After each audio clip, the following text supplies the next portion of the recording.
Subscribe कीजिए आपके अपने YouTube channel education for CBSE को और बेल आइकन को दबाइए ऐसे ही वीडियोस देखने के लिए। तो आ गए हैं आप तो प्यारे बच्चों, आज की इस वीडियो में हम लोग बात करने वाले hunger, hardship and popular reward के बारे में। बहुत ही इंपॉर्टेंट टॉपिक, इसे ध्यान से देखिएगा। आज की वीडियो देखने के बाद आप लोग को ये क्लियर हो जाएगा कि 1830 में क्यों ज़्यादा हार्डशिप आई थी, क्यों यहाँ पे लोगों को सामना करना पड़ा था काफ़ी कठिनाइयों का, और क्यों इटली में पेरिस में इतनी ज़्यादा कंडीशन ख़राब हो गई थी, फूड की इतनी ज़्यादा कमी हो गई थी कि लोग सड़कों पर आ गए थे। सड़कों पर आने का मतलब ये नहीं कि विरोध करने लगे थे, हाँ विरोध तो कर ही रहे थे, पर इसका मतलब ये नहीं कि बाहर आ गए थे। इसका मतलब ये कि यार वहाँ पे फूड की कमी बहुत ही ज़्यादा हो गई थी। और इसके बाद क्यों ये होता है कि वहाँ पे जो लुइस फिलिप होते हैं उन्हें वहाँ से भागना पड़ता है, और उसके बाद एक नए कॉन्स्टिट्यूशन का फॉर्मेशन होता है। और यहाँ पे वीवर्स की क्या प्रॉब्लम थी, वे लोग क्यों विरोध करते थे, इन सभी चीज़ों के बारे में हम लोग देखेंगे। बहुत ही ध्यान से देखिएगा और अपने साथ एक कॉपी और पेन को ले लीजिए, जिसपे कि आप लोग वीडियो को पॉज कर करके क्या कर सकें, कुछ टॉपिक्स को लिख सकें। ठीक है, चलिए शुरू करते हैं। देखिए, पहले तो हमें ये पता होना चाहिए कि यार यहाँ पे हार्डशिप क्यों आती है, यानी ग्रेट हार्डशिप क्यों आती है। क्योंकि प्यारे बच्चों देखिए, रीजन समझिएगा। यहाँ पे क्या होता है, पॉपुलेशन बढ़ती है। अब जब पॉपुलेशन बढ़ती है तो गांव में से सभी लोग कहाँ भागने लगे, शहरी इलाके में भागने लगे, ताकि वहाँ पे शायद कुछ काम मिल सके। अब शहरी इलाके में इतने ज़्यादा लोग हो गए, इतने ज़्यादा डेंस लोग हो गए कि वहाँ पे फूड की हल्का हल्का कमी पड़ने लगी। मतलब कि मान लीजिए गांव से यदि 50 किलो गेहूँ आया, ठीक है, गांव से 50 किलो अनाज आया, तो उसके बाद उस 50 किलो अनाज में यदि 100 लोग खाने को हैं शहर में, तो कैसे होगा। तो यहाँ पे ज़्यादा दामों में बेचा गया। अब जब ज़्यादा दामों में बेचा गया तो भी लोग उसे खरीदने को तैयार थे, तो और दाम बढ़ाया गया। तो रिजल्ट निकलता है ना। तो जब हमारे पास में अनाज कम होता है, खाने वाले ज़्यादा होते हैं, तो दाम बढ़ाते हैं कि नहीं बढ़ाते हैं, हाँ बढ़ाते हैं।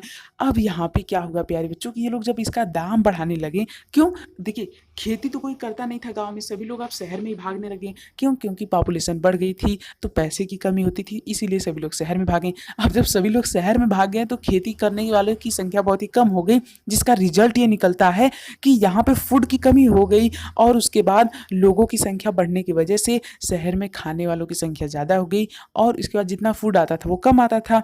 तो इसका रिजल्ट ये निकला कि फूड की प्राइस को इंक्रीज कर दिया गया। अब जब फूड की प्राइस को इंक्रीज कर दिया गया तो जो गरीब लोग थे वो इसे अफोर्ड नहीं कर पाते थे।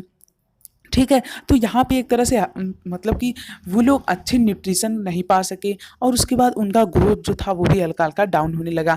और उधर मतलब गांव वाले साइड में क्या होता है कि जहाँ पे एरिस्टोक्रेसी अभी भी एक्टिव थी, यानी कि ऐसे एरियाज जहाँ पे एरिस्टोक्रेसी क्या थी, अभी भी पावर में थी, मतलब एक्टिव थी, तो वहाँ पे क्या होता है, जो पीजेंट्स थे उनके ऊपर बहुत ज़्यादा बर्डन था। किस चीज़ का बर्डन था, वहाँ पे उनके पास बहुत ज़्यादा रेवेन्यू का बर्डन था, लोड का बर्डन था, और इसी के साथ साथ लोड नहीं, लैंड का बर्डन था। क्यों, क्योंकि वे लोग लैंड पे खेती करते थे और उन्हें अपना कर्जा भी वसूली करना था। ठीक है, मतलब कि कर्जा भी उन्हें देना था। ठीक है, और इसके बाद यहाँ पे ऐसे लोग जो कि एरिस्टोक्रेसी के अंदर कंट्रोल में नहीं थे, वे लोग क्या करने लगे, वे लोग छोटी छोटी दुकानों को खोलने लगे, शॉप्स को खोलने लगे, और इसके बाद क्या होता है, फूड की प्राइस एक लार्ज मार्जिन में इंक्रीज कर जाती है। क्यों, अन्न की कमी होने की वजह से। कैसे होती है, बारिश वगैरह मतलब कि अच्छी फसल ना होने की वजह से हो जाता है।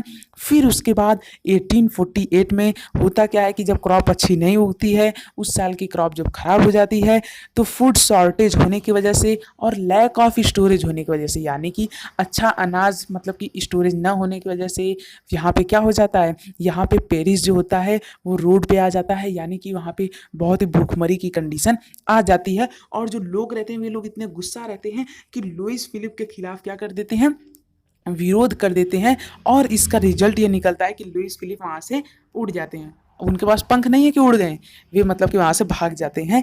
और इसके बाद जब वे भाग जाते हैं तो सभी लोग मिलकर के एक नई असेंबली का फॉर्मेशन करते हैं, जिसमें सभी 21 प्लस मेल्स को वोटिंग राइट होता है, चाहे वो अमीर हो चाहे वो गरीब हो, पर अभी भी वीमेन की कोई भी जगह नहीं थी। ठीक है, तो सभी भी 21 प्लस मेन को यहाँ पे राइट टू वोट मिलता है। अब इस तरह से यहाँ पे इनकी कंडीशन तो ठीक हो गई।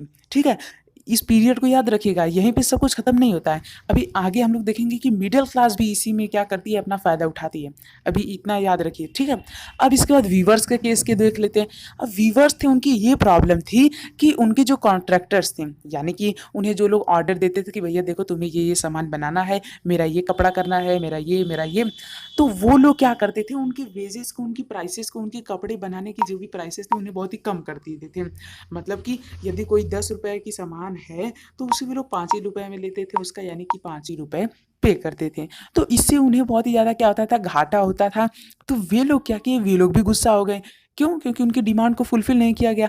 वे लोग कहते थे भैया थोड़ा दाम तो इंक्रीज़ कीजिए, पर कोई करता ही नहीं था। तो इसका रिजल्ट ये निकला कि वे लोग अटैक कर दिए किस पे? उनके जो स्टोरेज हाउस थे, उनके घर की खिड़कियों को तोड़ दिए, दरवाज़ों को तोड़ दिए। लेकिन उनके घर जो थे, मान लीजिए कि ये कोई कॉन्ट्रैक्टर है, ठीक है? ये इसका घर है, तो उसका घर जो है वो अपने घर से निकल कर के भाग गया पड़ोस के गाँव में। लेकिन पड़ोस के गाँव वाले भी उसके साथ नहीं देते हैं, और इसके बाद उसका रिज़ल्ट ये निकलता है कि वो 24 घंटे के अंदर में ही वापस आ जाते हैं अपने गाँव में। क्यों? क्योंकि जो उसके पड़ोसी गाँव वाले थे, वे लोग ये जानते थे कि हम लोग ऐसे लोगों को आश्रय नहीं दे सकते जो खुद भैया इतने मतलब कि बेईमान। अच्छा मान लीजिए आपके गाँव में, यदि देखिए ये आपका बगल का गाँव है, ये आपका गाँव है। अब इस बगल गाँव में से कोई एक सबसे बड़ा चोर, बहुत नामी चोर यदि आपके गाँव में आके रहने लगे, तो क्या आपके गाँव वाले उसे रहने देंगे? अगर मान लीजिए ये किसी से ज़मीन खरीदने की कोशिश करेगा कि थोड़ा मुझे ये ज़मीन दे दो, कि तो क्या इसे देगा कोई आपके गाँव वाला? शायद ही नहीं देगा। क्यों? क्योंकि प्यारे बच्चों, वो अच्छे से जानता है कि यदि मैं इसे ज़मीन दे दिया तो भैया ये चोरी करेगा, और हमारे पूरे गाँव में मतलब एक तरह से मतलब पीस हमारे गाँव में मेंटेन नहीं रहेगी, शांति नहीं रहेगी। तो इसी वजह से ये लोग इसे इनकार कर देते हैं, और जो कॉन्ट्रैक्टर रहते हैं वो वापस अपने गाँव में आ जाते हैं। और ये सभी जो घटना होती है कब होती है? 4 जून 2 बजे को होती है, ठीक है। तो यहाँ पे हमने ये देखा कि यहाँ पे जो लोगों का रिवॉल्ट था वो कैसा था। अब जो अगला पार्ट है वहाँ पर हम लोग देखेंगे कि मिडिल क्लास इसके बीच में कैसे घुसती है। यहीं पे जब फार्मर्स, पीजेंट्स वगैरह रिवोल्ट कर रहे होते हैं, जब रिवोल्यूशन कर रहे होते हैं, तब पीजेंट्स मतलब जो लिबरल्स होते हैं, यानी कि जो मिडिल क्लास होते हैं, वे भी इसी बीच में घुस जाते हैं, और ये दोनों लोग सपोर्ट पा जाते हैं। मतलब दुश्मन का दुश्मन दोस्त होता है, सिंपल।